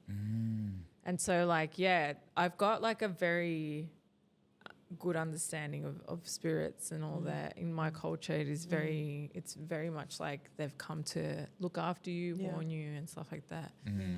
I'd say like my spiritual one would be one that was so vivid. I was kind of at a crossroad. I had been with somebody for like 8 years, dad of my kids, and I had just moved into my new place. But my ex was kind of like still wanting to work things out with me. And I could feel like the pressure of like, why doesn't it feel like just an immediate, like, yes, I want to give this another go. Like it felt like something was still not sitting right with me. Yeah. And I remember like going out into my backyard, and my backyard had like these big trees. And I just kind of like looked up, and I was doing like therapy at the time. I was like kind of thinking about my kids, thinking like, am I making the right choices? You know, this is on my shoulders. Like I don't get back with him. Like, are my kids going to be okay? And I just remember having all these thoughts in my mind, and I'm standing outside, and I swear to God, it felt like the whole world just stopped. And like, you know, I just see this like one seed, like the dandelion, you know, when you blow it and it's that one seed. I saw this one seed across my eyes. And like at that very moment, I was like, that's me. Like that seed doesn't know where it's going. You're a dandelion. I'm dandelion. I am going to call it. I'm going to say it's. But like that seed is just like going somewhere. It's not planted anywhere. It doesn't even know where it's going. But for that specific moment, I was like, I've just got to trust my journey. I've got to trust that I'm headed somewhere. And when I finally like plant myself, I'm going to be okay. Is that how you feel as a creative? We'll focus on you now. Good segue. Good segue. Great segue. It's, yeah, as a creative We laugh and now, we don't judge. I think this year especially like has brought me to understand, you know, I think you know what you are when you're born, like when you're 5, when you're 7, you're already showing the true skills of like what you're meant to be in life, you know. And I feel Really? like, for me anyway. Oh, for you, okay. For me, I honestly feel like I was always a creative person, an artistic person. I always tried to make things, and then I was that kid that would go out at the front of my house and try and sell these little boxes that I had painted, and Easter times I stuck little chickens on them, and Oh, you're one of those I kids. did. Yeah, I did. I was a weird kid. I was very different. Like I was shy and stuff, but We like weird. yeah. Weird's in like we now. embrace it now. Yeah. Right? Yeah. So, but I do feel like growing up, I was always drawing, doing dances for my family and like, doing portraits, even though I was like 10, I think I was drawing stuff. That's where the graphic design came in. And I feel like later on, and especially where I am now, is like I look at my kids and I'm like, my son loves music and he loves drawing, he loves crafty stuff, and my daughter loves animals, and and I just think like it's about embracing your kids and embracing what they love. When I was growing up anyway, it was very, I think because again, like my parents, they come from Chile. Like when they were 21, they flew over with $300 in and a suitcase. 21 with a 1-year-old, which was me. Didn't know the language. Didn't have a place. That's caliente. Yeah, caliente. Not the right time to use it. Go for it. Not El Dante. But I think like I understand now, like, the way they grew up, like passion and trying to find a job in a passion was not an option for them, and where they grew up, and it was all about stability. It was about like, okay, like, you want to move out of home, you either get married or like, a lot of people end up having kids, and it's like, all right, boom, there you go, you get married. And at 21, like when I look at my parents' relationship, at 21, you can't expect them to just have it all in the bag. Like it was a different world back then. it was. So there because everybody else was. There was no was doing internet. it. There was Yeah. no like technology, like all of that, right? Influencers. Like what the fuck's an influencer anyway, right? But No like, brand.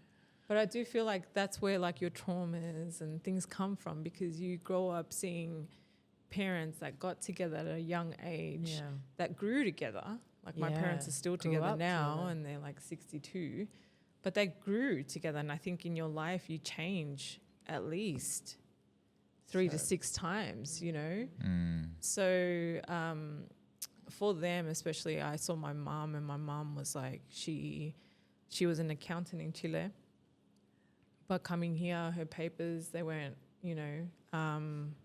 like granted, I guess. So she had to learn English again, go to night school. Having me and my sister, she'd go to night school and start learning accounting again.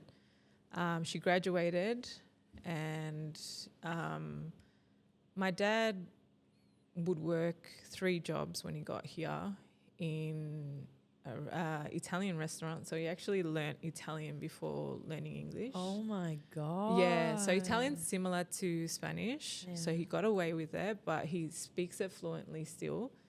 And he's an engineer we need as him well. on the podcast and your mum. Definitely. Yeah. So, and yeah, he's an engineer as well. So when I started showing signs of like that I liked drawing and I liked, painting, my dad would sit with me and show me like mechanical drawings and stuff like that. But I always kind of loved art subjects. Where's the colour in mechanical drawings?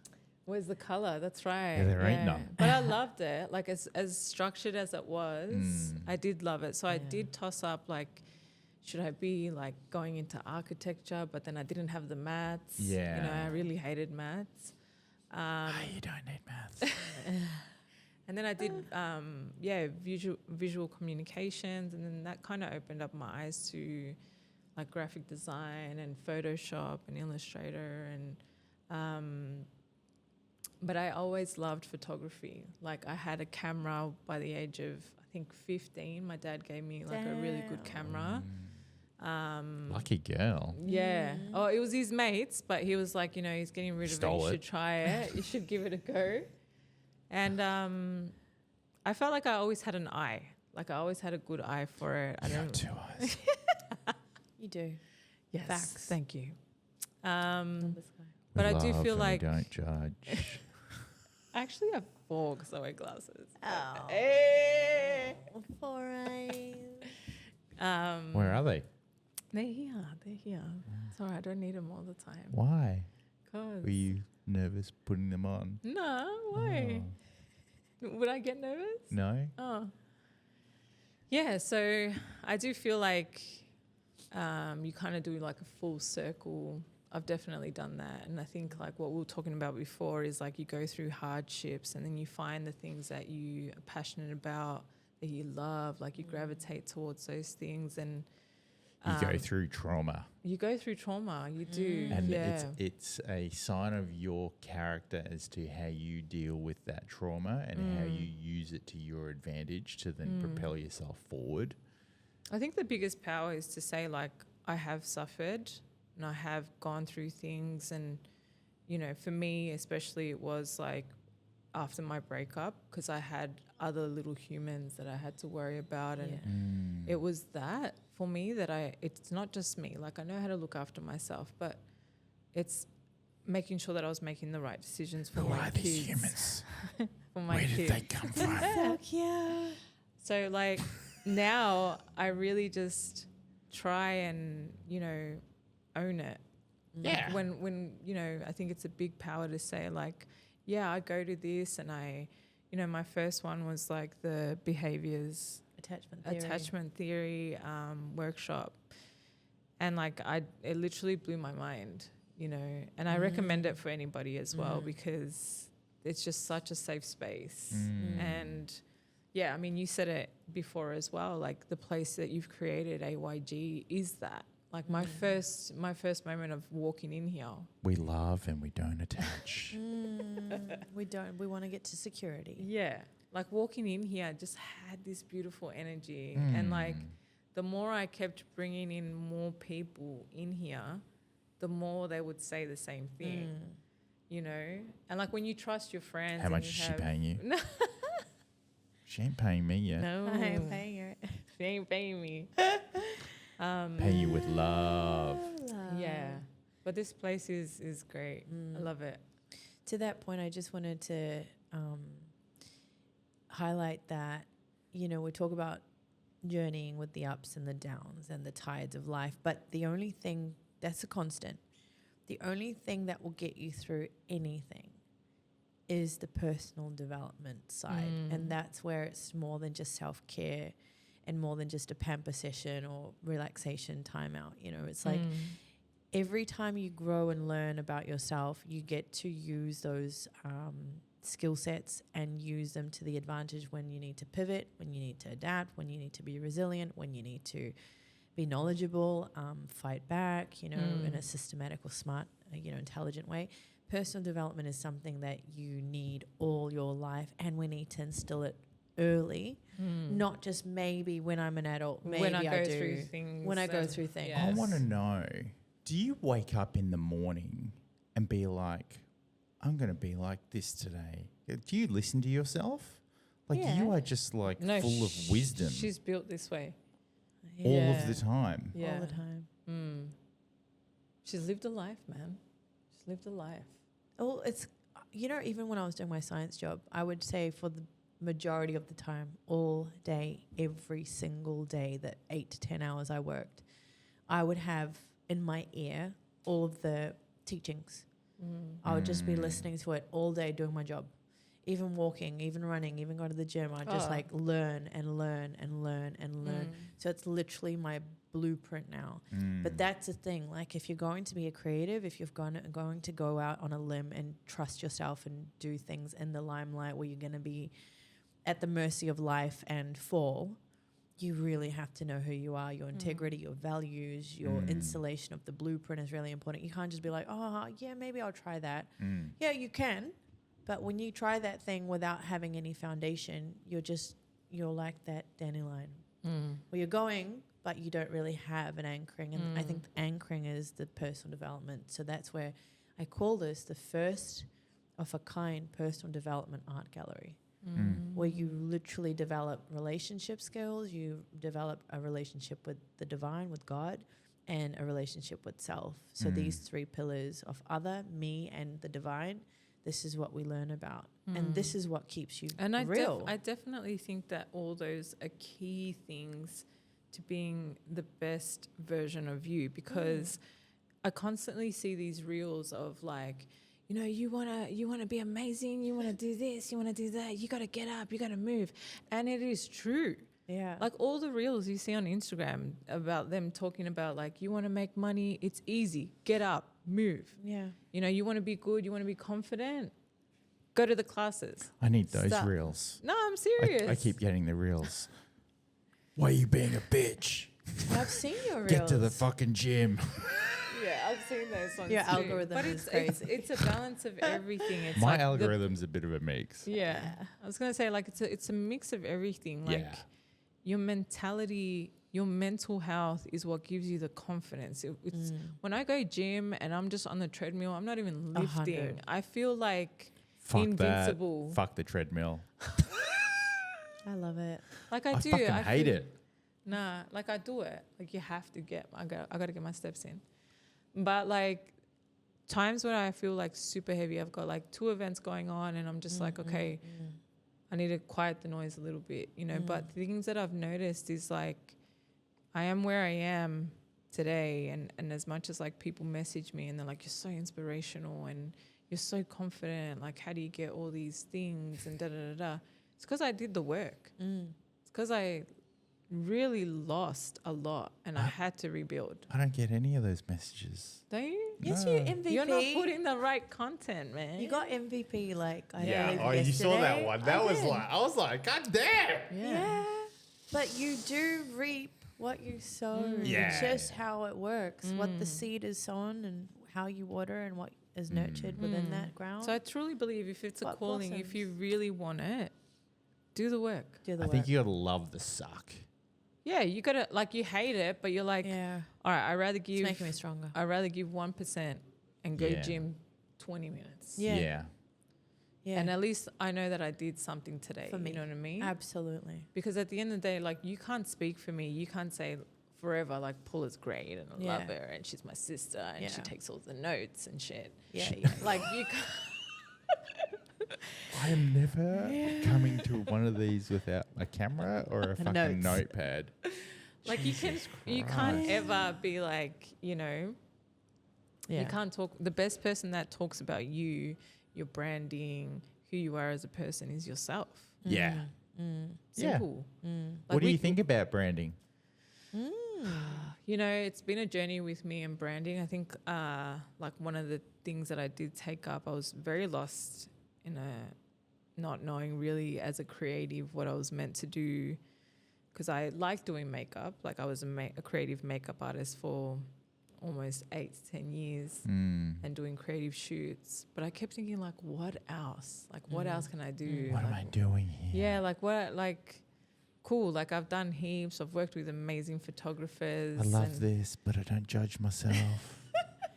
And like I started off my year, I think it was like 2 years back. A lot was going on, obviously. But I went to a event by Mel Yu. Shout out to Mel Yu. And it was called the Brand Magnet. Sorry, Mel, if I got it wrong. But she runs these ones every start of each year and for free. And at the time, like obviously just starting off as a single mom, I was, you know, but I wanted to try it and I wanted to see it. So this was 2 years ago. Yeah. So I went to this workshop. It was at Crown.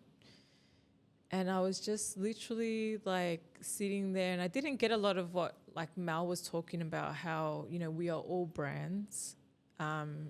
How, you know, we have personal branding, like Oprah is a personal branding and She's a fucking currency. Ace. Money-making machine. Yeah, so they say like Kim Kardashian compared to Skims is a brand. She's a personal branding. So they were going through things like that. And then she was also talking about on your Instagram what that needs to look like. Oh, you know. shit. She would have a minefield with my Instagram. Yeah, but she's great. Like I definitely look, I think it depends on who you gravitate towards and what works for you. But Yeah. there was a segment in there by another speaker and I really resonated with it because she was talking about how she didn't fit in. how like when she was young, she didn't fit in and she liked certain style and she didn't wear the school uniform for like photo days. And she was just really like, I don't care. Like I'm going to be me. And she's like, and then I started realizing that I was just ahead of my time, that I saw things being popular before they actually happened. And for me, I was that kid too. Like I'm sitting there going, is she like talking about me right now? Because You're a trailblazer. Yeah. I was so in love with like music clips. Like sometimes I would dress myself and my mum would look at me and be like, what are we trying to do here, Paula? Like I'm talking like I had... That's caliente. I remember this one, even like I think at a certain age she let me do my own hair and I'd put it up in like, you know, full 90s style. Oh my God, cute. Like, so I started thinking to myself like, oh my God, like here I am like being different my whole childhood and I never embraced it. And sitting there at the time, I think I was 38 and I thought, when am I going to start embracing who I am? And when am I going to start embracing how different I am, you know? And it's a power to be different. It's a superpower, Definitely. you know? So I ended up coming home and I was like, all right. I was a person that posted once every 3 months. I didn't even like my work, even though a lot of people were like, your stuff's amazing, but I didn't see it. Yeah. After doing the Branding workshop, I literally got home and I was like, you know what? I'm going to change it up a little bit. Coloured my hair orange. I started posting a hell of a lot, and you will see these photos, guys. I will post them. We should have them in the little... little things. But Scaliente. it looks really cool. But like I started going to photo shoots, being more invested in my community and, you know, really just loving. Yeah. And then more people started to get to know me, got to see what I did. And the whole time I just thought like, this is who I am. I've just been like hiding her for so long. Yeah. You have to like break through this barrier in your own brain around, oh, I'm not like that. Or this is who I'm trying to be. Yeah. Like That never works out. Yeah, like They'll never work out. If you try to be someone, you don't end up being who you are. Yeah. And like, That's it. you know, and I think like it's credit to you that you decided at that point to be like, you know what, I'm just going to change things up and I'm going to be who I'm going to be. And if people are going to like me, they're going to like me. If they're not, then they'll just disappear.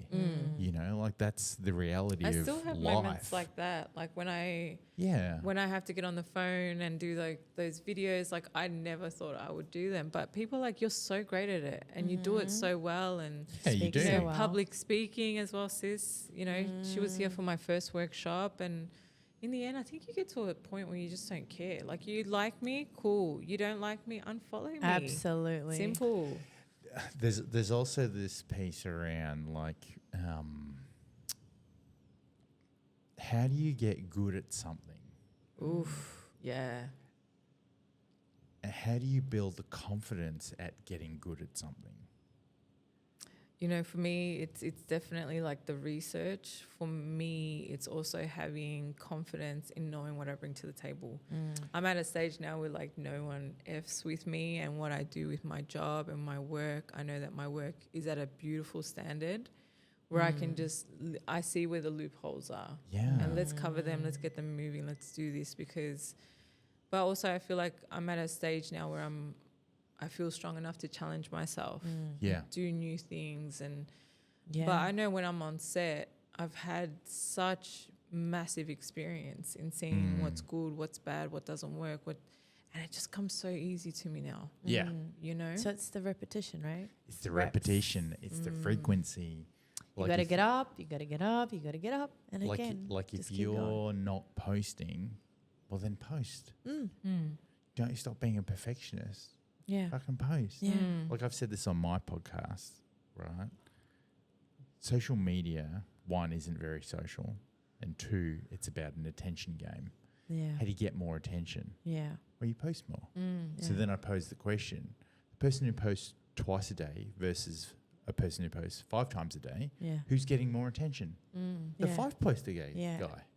But then the greatest brand is built from, I believe, when you give the 5 posts or the 2 posts, irrelevant of the quantity, it's the quality. Yeah. Same. Then your brand and the establishment of you as X, Y, Z. Yeah. It's like the brand is your story and who you are. And if you do that Correct. really well, But you can worry about quality after. the reps. Get into well, quality I think is a byproduct of the reps. Because you start, if you get into a practice of posting or like putting yourself out there, then you can start observing the reactions from other people and Exactly. then you can fine tune. Don't worry about fine tuning if you don't even know what people fucking think of you. I think at the end of the day, when it comes to Exactly. branding and content, it is a personal choice. Like your way of doing branding and content Yeah. is totally different to how I do it. Yeah. And Same how I way do Neha would do it, you know. But Yeah. for me, like when I post and when I feel something, it's very much an emotional thing. Like Me when I too. feel like posting a story and it's my face, it's because like I'm feeling a type of way about something that's going Yeah. on, Yeah. or I'm feeling like I've had a moment and I really want to share it. Because when you put that pressure of yourself saying like you want to post every day 5 times and it doesn't happen, like that's where the whole Incongruence. and you Yeah. start going like, oh my God, I didn't post. And then you take the fun out of Yeah. posting. But that's also what I mean by quality. Yeah, you take That's what I mean by quality. Quality isn't the lights and the camera and all of that. It's the quality of authenticity. Yeah. And I absolutely love that you can hide the likes now, because like you're posting not for likes. You're Yeah. posting because it is true to you. It is Yeah. something that you know, feel strongly about. You Yeah. want it, you feel like it's made it to that place where you want it out in the world. Yeah. You know what I mean? And that step already is like big. Content queen. Yeah. All right. Shall we? Let's wrap this up with the Intention? We need to take photos with the as well. with the because Ale has gone. hang and on we- with the learnings of this year to take into next year. Okay. Top should, learning Should each? we call Do we him do to 3? take photos? Yeah, where is Ale! Ale. All right, while they come back, let's just do intention and then we'll call them back and take Okay. Okay. So, Sorry, are you able to take photos while we have a chat? We're almost done. his name was sleep, a siesta. Sorry.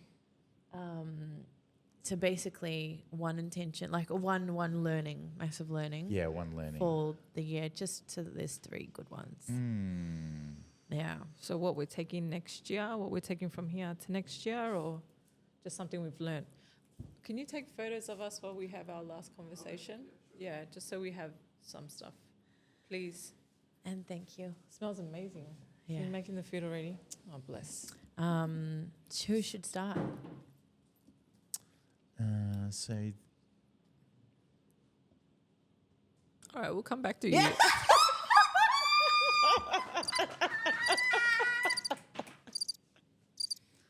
fucking hardcore, man. You guys are just fucking roasting me. We're so savage with him. I love it. That's all right. I'm big enough and tough enough. I Nah, can take it. Bring it on. It Bring it honestly on. looks like you needed a minute. Nah, I was just in You were just like- contemplation. I was like, he needs a minute. Do you want to go? No, look, I think so. For this year, I think it is just all about trying to be open to lots of different possibilities. You know, like there's lots of different timelines that you can take advantage of with all the little moments that you have. You know, and acknowledging that. But then also not forcing things. Don't force things. Let them happen. Because if you force things, then it may not turn out as well as you think. Yeah, You know, definitely. like, yeah, Yeah, you're pushing something yeah, that's not happening. yeah. And from this year, what would you take into next year? I don't force things. Don't force things. Okay. Nice. Yeah, just like go with the flow. Yeah. You know, let things be. Surrender. Yeah, I know, right? Sis? My learning, has come from, being honest, just a lot of people being really difficult and making me feel like I'm being taken for a ride. And a lot of times when people take you to that depth of your, like the last morsel of energy and mental aptitude you got, and you got nothing. When you're struggling, stressed or overwhelmed, you fear.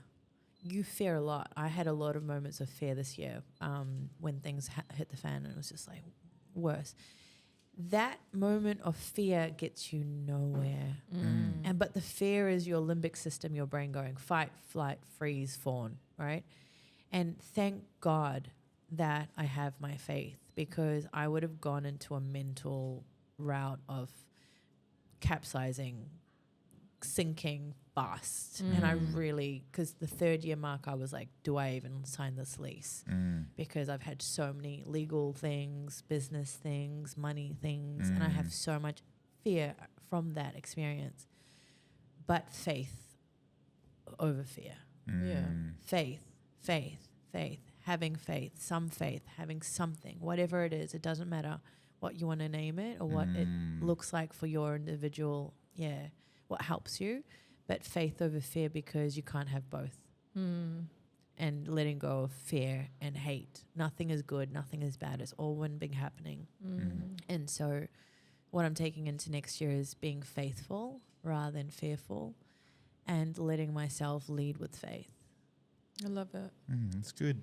I think for me, it's really the main thing. I think it's just not stretching yourself, like overstretching yourself. Don't do Pilates. Yeah. I feel like,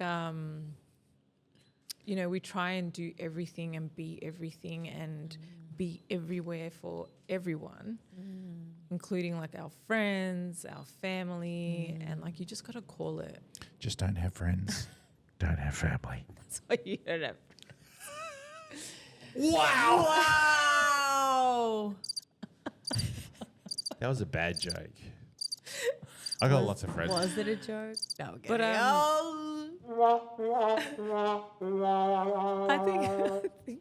I think for me it's definitely that. I think one of the biggest things that I've learned, and as you get popular and as you get more wanted for certain events and things, like just to really step back and ask yourself, is this for me? Does this deserve my energy? Are these people aligned with great things? And, if people are great for you and true to you, they'll understand you saying no is not a bad thing. Yeah. Sometimes saying like, I need to step back, I need to have a moment is okay. You do you. Like, all good. Like, that's love, That's you know? love. Yeah. I think you're scared that I'm calling you family now. Hey. Oh. No, you said we were like your sisters before. Yeah. I know. Family. I know it's a lot. And we It's a love lot. you. Like, that's why we bag you, because we love you that much. Literally. We love, we don't judge. Yeah, we Well, did that's a it. Let's go. Amazing. Love you Breakfast guys. episode. See you guys later. Bye.